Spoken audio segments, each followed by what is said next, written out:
Hello everybody, my name is Paul and welcome to my vlog called The Empire Vlogs. And the story behind me is that I won a scholarship in Ukraine, and the next academic year, which is going to be 2014-2015, I'm going to be spending in the United States of America. I'm going to be studying and living there, and that is pretty amazing, and I'm going to be sharing this experience with you. I really want to do it. I want to film everything I do. I want to share this experience with the whole world. But this video is not dedicated to me winning the scholarship. This video is dedicated to my trip to Kiev, which is the capital of Ukraine, for the notification meeting of the Future Leaders Exchange finalists and alternate candidates. The trip began when I went into the car with my dad and brother, and we drove to the train station, and that's where our train was waiting for us.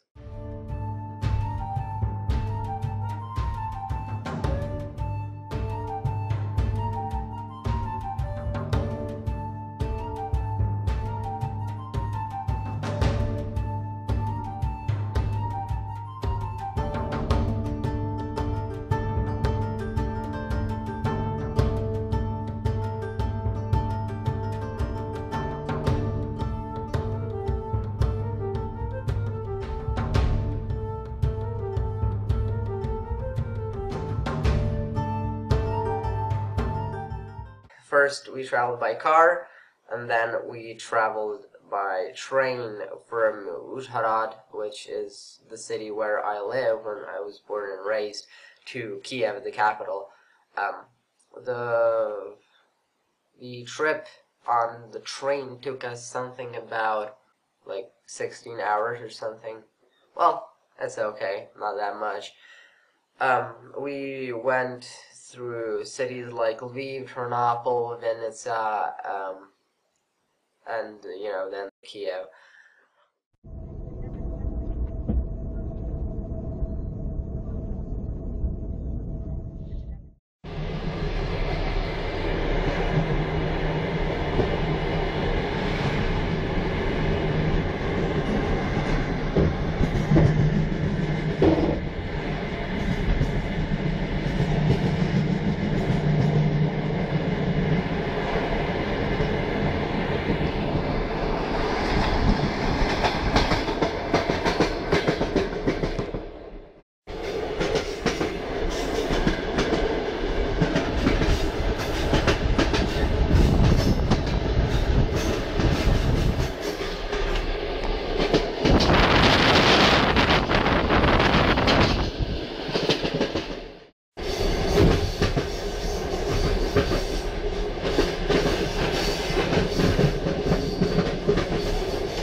Він завтра, він до завтра.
Та дивлюся, як воно тут все.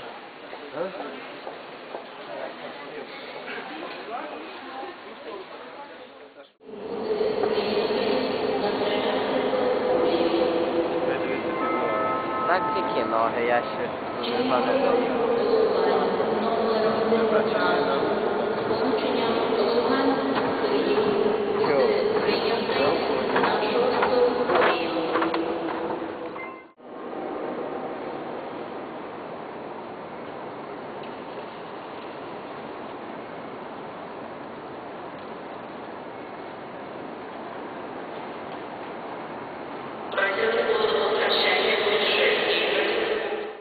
When we got to Kiev, the first thing we obviously did, we got off the train. We got from the train station, and we went to the subway, the metro, the underground.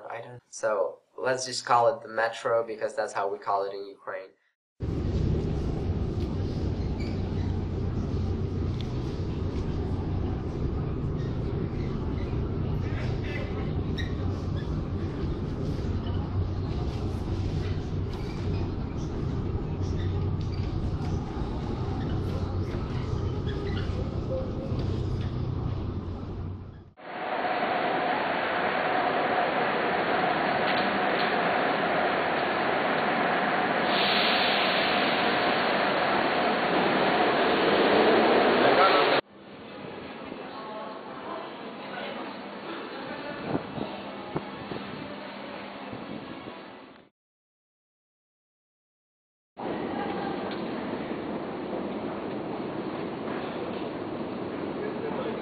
So when we got there, we saw a lot of tents set up by the protesters, and a lot of protesters still live in those tents. So you can still say that the Maidan still stands because, you know, Khreshchatyk is a street that leads up to the Maidan. We saw a lot of these tents, a lot of protesters.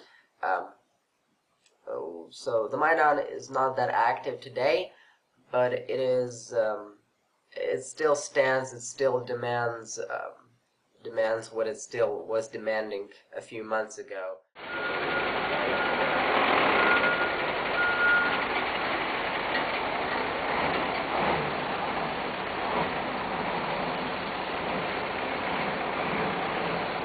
Забери, фотографируй.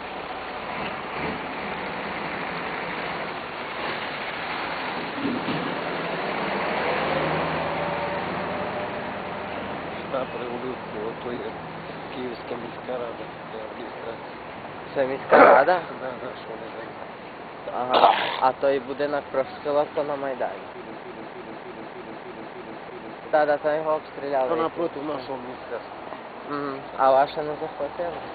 Там нашому сиділи ряд проти дітей.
Actually on the Khreshchatyk street, I bought this shirt that I'm wearing. I guess you can see it right now. It's the seal of Ukraine surrounded by 12 stars that represent the European Union. Basically, this is showing that I support Ukraine going into the European Union, which is totally going to happen, okay? Just stop, okay? Then we went to the Maidan, and the Maidan, it was seriously something special. You can still feel the atmosphere of the things that were happening on that same square a few months ago. You can see the burned down building of, I don't know how it's called in English, but that burned down building, and you can see the 100 and somewhat spots on that building that each one represents a member of the Heavenly 100, is what we call them, the people who died on the Maidan during the days when everybody was shut down.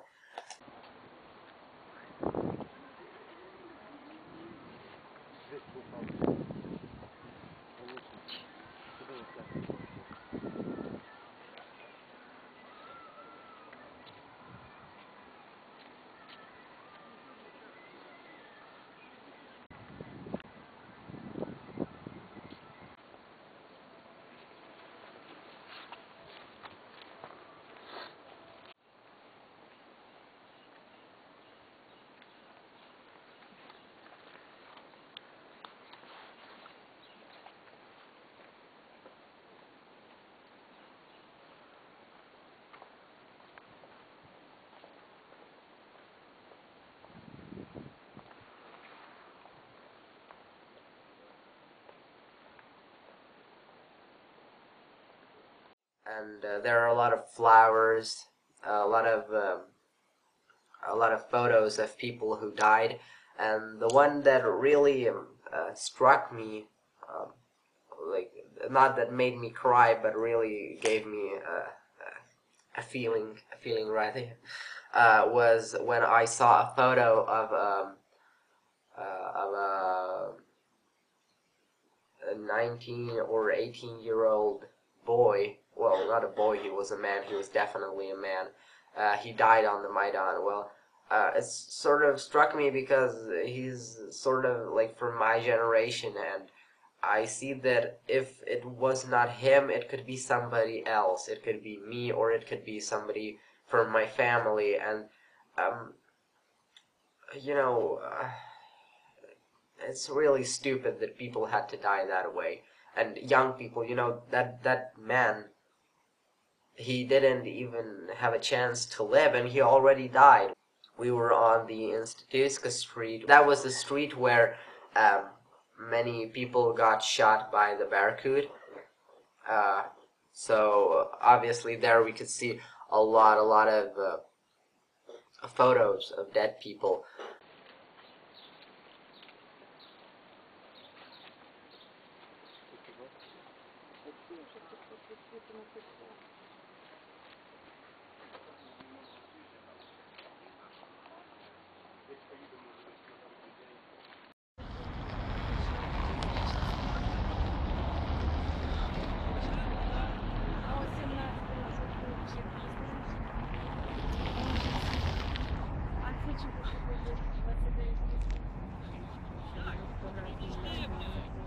From there, we went further to the Institutska Street, where we could see the main building of the National Bank of Ukraine. We went to the Verkhovna Rada, which is the Parliament of Ukraine. It's a nice building. I have a photo of that, and you can see that. We also went to the Cabinet of Ministers, also a nice building.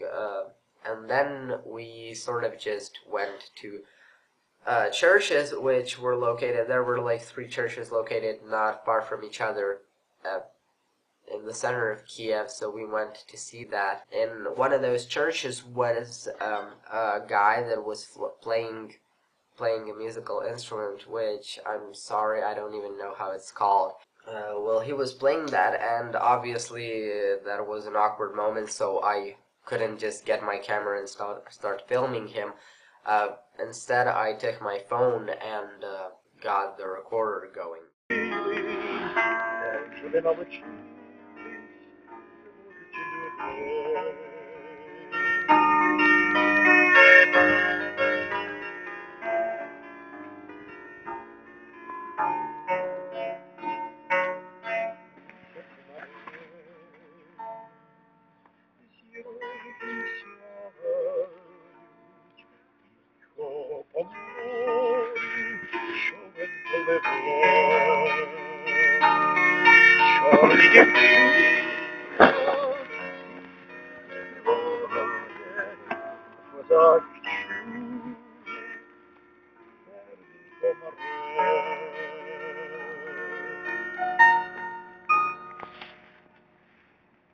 So, now I want to talk about the notification meeting itself. So, the notification meeting is sort of just a gathering of Flex finalists and alternate candidates,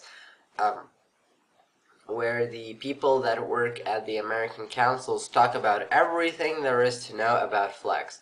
And when I say everything, I literally mean everything. There were like 9 of them there, and each one of them covered a certain topic of your Flex life, about the visa, about the placement organizations, about your placement, about your host family, your host school, your siblings, your everything there is to know.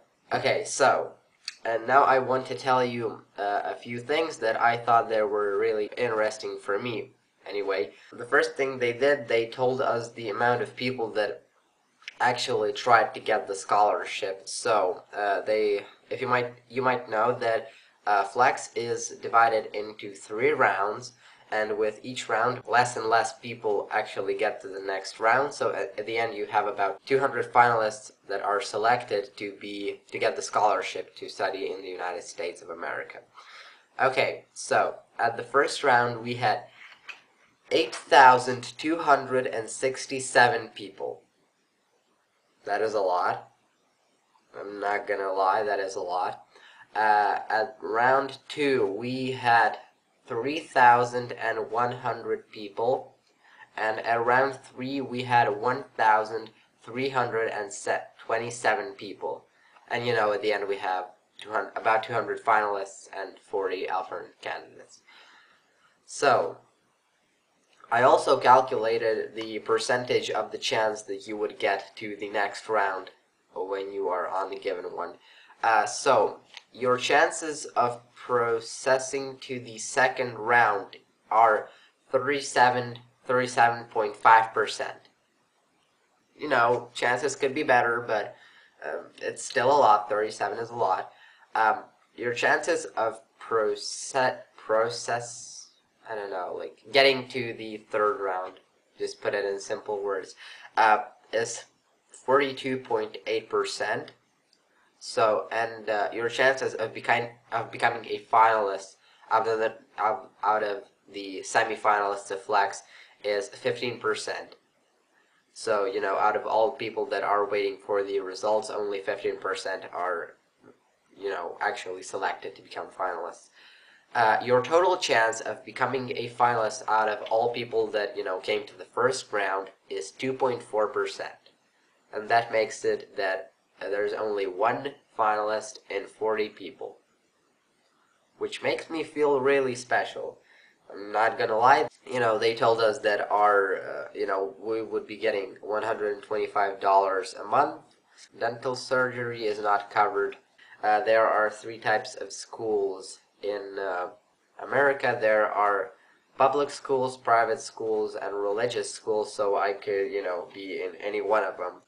They told us about the pre-departure orientation, more known as PDO, which is sort of like a summer camp, 4 days of fun and happiness. So that is like it's organized by the American councils. I'm not going to get into that topic now. When I'm going to go to the video itself, that is going to be in summer. I know actually the date now. That is going to be between the 12th of July and the 15th of July. So, when I get back home, I'm going to edit the video, and you guys are gonna see my adventures on the PDO, and I hope that you'll really enjoy that. So stay tuned for that, because that is going to be awesome. They also told us about the visa that we are going to be getting. So we are getting a J1 visa, which is an exchange student visa, something like that. They told us that we should be bringing only one case, which is going to weigh about 20 kilograms, and I have no idea how many that is in pounds, but you're gonna see that on your screen right now. We are going to fly from Kiev, from Borispol airport to Frankfurt, which is in Germany, and from there we are going to fly to Washington, D.C.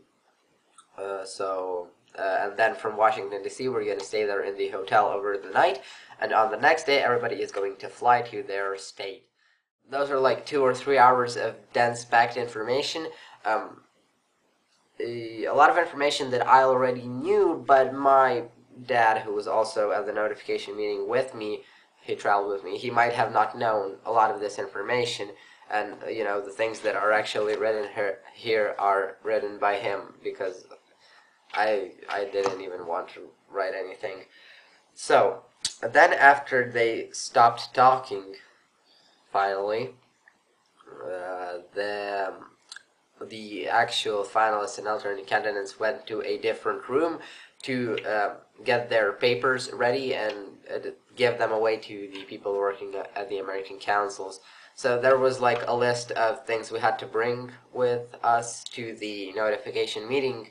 I'm not going to cover that list. I don't think you're interested in the massive amounts of paperwork after you become a finalist. Seriously. But after, we gave away our papers to them, they gave us 2 books, and this was pretty amazing. So the first book right here it's called the Handbook for Our Parents 2014. So basically this is a book for our parents. You have a lot of information here, about the host families, because that's mainly what the parents are interested in. I'm sorry. A lot about the security, how their child is going to travel to the United States, because this is a book that answers questions that were given to the American councils in the last 20 years, because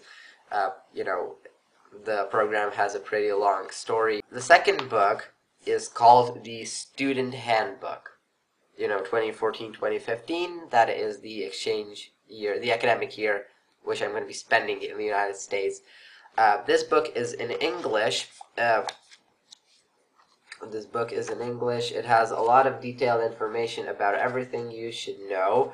A lot about your host family, your school, the environment you're going to be in, realistic expectations. What is the United States? Preparing for the departure, preparing yourself for the cultural experience, your host family, friends, school, your community.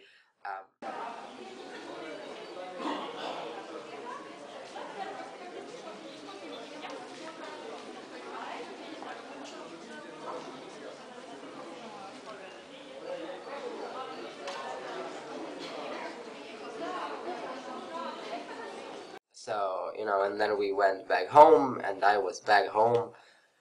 And now I'm making this video to share my experience with you, and I hope that you enjoyed this video, because I definitely enjoyed making it. Sort of. Yeah, I did. I did enjoy making it, but now I'm going to get to the terrible process of editing this video. And, just because I'm going to be going through so much pain, you should like this video. You should subscribe to me on YouTube, follow me on Twitter, Facebook, VK, whatever you want, so you don't miss out on the next videos. So, yeah, thank you for watching. This was the Empire Vlogs. My name is Paul, and I'm out of here.